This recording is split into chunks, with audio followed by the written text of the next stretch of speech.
Good morning student, my name is Roshni Rathore. आज अपना topic start करने से पहले मैं आप लोगों से कुछ क्वेश्चन करूंगी, आप उसका आंसर दीजिएगा। अच्छा, आप मुझे बताइए संपत्ति से क्या आशय होता है? Good, very good. व्यवसाय को चलाने के लिए जिन चीजों की आवश्यकता होती है उन्हें हम संपत्ति कहते हैं। अच्छा, आप बताइए संपत्ति का लगातार उपयोग करने से क्या होता है?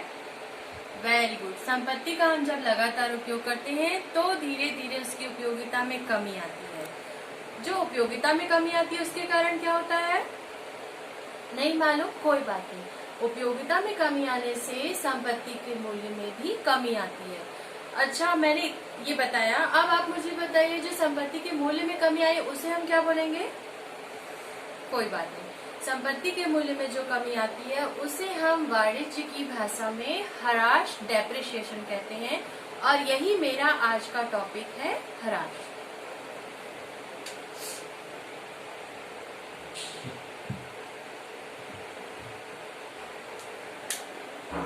सबसे पहले हम हराश के अर्थ का अध्ययन करेंगे।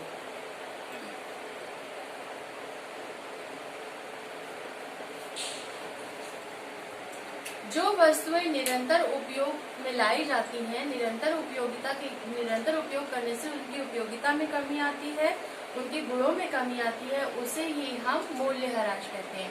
एक अलग तरह से भी बताऊंगी। जब भी हम व्यवसाय प्रारंभ करते हैं, उनकी जो भी स्थायी संपत्तियां होती हैं, निरंतर उपयोगिता के कारण उनके मूल्य में, उनके गुणों में कमी आती है और उसी स्थायी कमी को हम वाणिज्य की भाषा में हराश कहते हैं। क्लियर है आप लोगों को? अच्छा, मैंने जब अभी ये अर्थ बताया उसमें एक वाक्य का वर्ड यूज किया था, स्थायी संपत्ति। आप मुझे बता सकते हैं स्थायी संपत्ति क्या होती है? अच्छा, कोई बात नहीं। अच्छा, मुझे बताइए आप, जब हम व्यापार स्टार्ट करते हैं तब हमें किन चीजों की जरूरत होती है? वेरी गुड, हमें लैंड की जरूरत होती है, बिल्डिंग की जरूरत होती है। अच्छा, ये बिल्डिंग क्या चल सकती है? नहीं चल सकती है। यही संपत्ति हमारी स्थायी संपत्ति होती है। क्लियर है आपको? ऐसी संपत्ति जो चल नहीं सकती और जिन्हें हम छू सकते हैं उन्हें हम स्थायी संपत्ति कहते हैं और इंग्लिश में हम इसे फिक्स एसेट्स कहते हैं। स्थायी संपत्ति में बिल्डिंग, मशीनरी, यंत्र, फर्नीचर और आपका प्लांट ये आता है। और अस्थायी संपत्ति ऐसी संपत्ति है जिन्हें हम छू नहीं सकते हैं, जैसे कि आपकी गुडविल, ख्याति। क्या आपकी ख्याति व्यवसाय में एक सी बनी रहती है? नहीं, हमारी ख्याति हमेशा ऊपर नीचे होती रहती है, इसलिए हम इसे फिक्स एसेट्स नहीं कह सकते हैं। क्लियर है आप लोगों को? हराश हमेशा फिक्स एसेट्स, स्थायी संपत्तियों पर ही लगता है जिन्हें कि हम छू सकते हैं।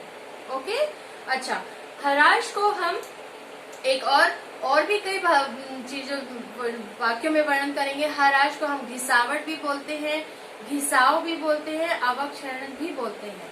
दोबारा बोलूंगी, हराश को हम घिसावट, घिसाव और अवक्षरण भी बोलते हैं। अब मैं आप लोगों को हराश की परिभाषा बताऊंगी।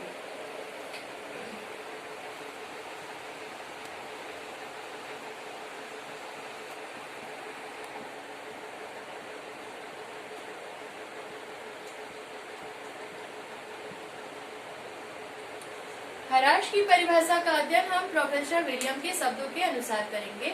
संपत्तियों के गुण, उनके मूल्य तथा उपयोगिता में जो कमी आती है हम उसे क्या कहेंगे? हराश कहेंगे। एक बार दोबारा बोलूंगी, संपत्तियों के मूल्य, उनके गुण और उपयोगिता में जो कमी आती है हम उसे हराश कहते हैं। अच्छा, मैंने आप लोगों को इतना बताया। अब आप लोग मुझे बताइए हराश किन कारणों से होते हैं? Very good. अब मैं ये चीज आपको एक एग्जाम्पल से बताऊंगी। आपने बहुत अच्छा बताया, हराश निरंतर उपयोग के कारण होते हैं। मैं इन चीजों को एक एग्जाम्पल से बताती हूँ। जैसे कि आपने एक साल पहले बाइक खरीदी, वो थी 50,000 की। क्या वैल्यू थी बाइक की? 50,000। आज आप मार्केट में जाकर उस बाइक को उतने में ही बेचना चाहोगे तो क्या कोई लेगा? कोई नहीं लेगा।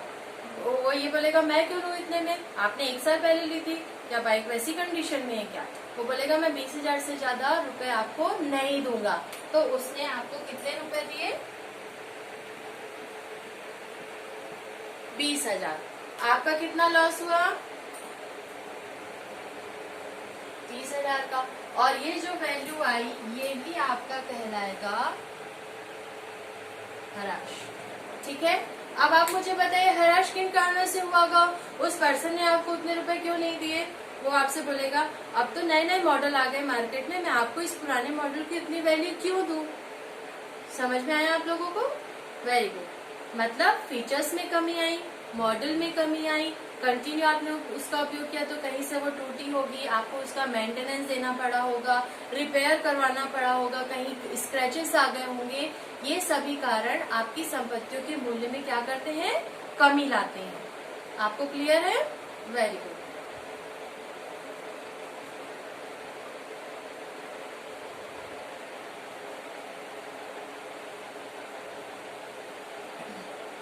अब हम हराश की विशेषताओं का अध्ययन करेंगे।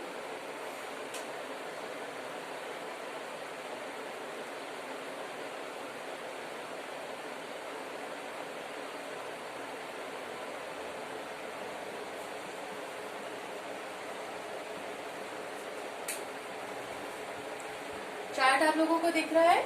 हराश की पहली विशेषता है मूल्य में कमी, सेकंड पुस्तकीय मूल्य, थर्ड स्थायी कमी, फोर्थ निरंतर कमी, फिफ्थ स्थायी संपत्तियों पर, और सिक्स है पूर्वानुमान। मूल्यों में कमी।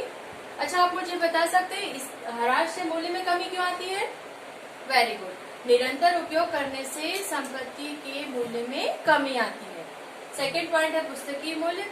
जिस मूल्य पर हम वस्तु खरीदते हैं वही उसका लागत मूल्य पुस्तकीय मूल्य होता है, और उसी मूल्य पर ह्रास निरंतर लगाया जाता है। स्थायी कमी। हराश लगाने के कारण संपत्ति के मूल्यों में स्थायी रूप से कमी आती है। निरंतर कमी। हराश लगातार लगता जाता है, इसलिए संपत्ति के मूल्यों में निरंतर कमी होती जाती है। स्थायी संपत्तियों पर मैंने आपको पहले भी बताया था, ऐसी संपत्तियां जिन्हें हम छू सकते हैं, जो स्थिर रहती है, उन पर ही हराश लगाया जाता है। और है पूर्वानुमान। पूर्वानुमान का अर्थ है पहले से अनुमान लगाना। जैसे कि हम पहले से मेंटली प्रिपेयर रहते हैं कि आज मैंने ये सामान खरीदा, सपोज ये फर्नीचर खरीदा, 2 साल बाद मैं इसे बेचूंगा तो उसकी वो वैल्यू मुझे नहीं मिलेगी जो कि पहले मैंने जिस मूल्य पर उसे खरीदा। मतलब हम उसका पहले से मेंटली तैयार रहते हैं, पूर्वानुमान लगा के रखते हैं कि मैंने 5,000 में खरीदा, हाँ 1 साल बाद ये 2,000 में तो बिक ही जाएगा। यही आपका पूर्वानुमान होता है। आप लोगों को समझ में आया?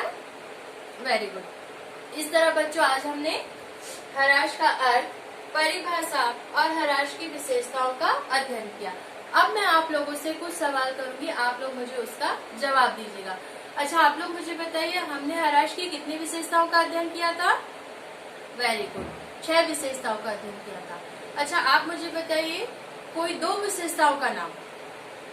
Very good. निरंतर कमी और स्थायी संपत्तियों पर ही हराश लगाया जाता है। अब मैं आप लोगों को आपका कक्षा कार्य दूंगी।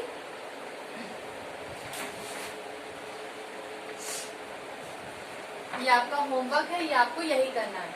आपका होमवर्क है रिक्त स्थान भरो। फर्स्ट, हराश केवल खाली स्थान संपत्तियों पर लगाया जाता है। सेकंड, हराश से संपत्ति के खाली स्थान में कमी आती है। थर्ड, हराश को खाली स्थान भी कहा जाता है। फोर्थ, हराश का खाली स्थान लगाया जा सकता है। ये आप लोगों को यही करना है। अभी आप लोगों का गृह कार्य है, हराश किन कारणों से होता है, किन्हीं 2-3 कारणों को बताइए। मैं दोबारा बोलूंगी, हराश किन कारणों से होता है, किन्हीं 3 कारणों को बताइए। ठीक है बच्चों, थैंक यू।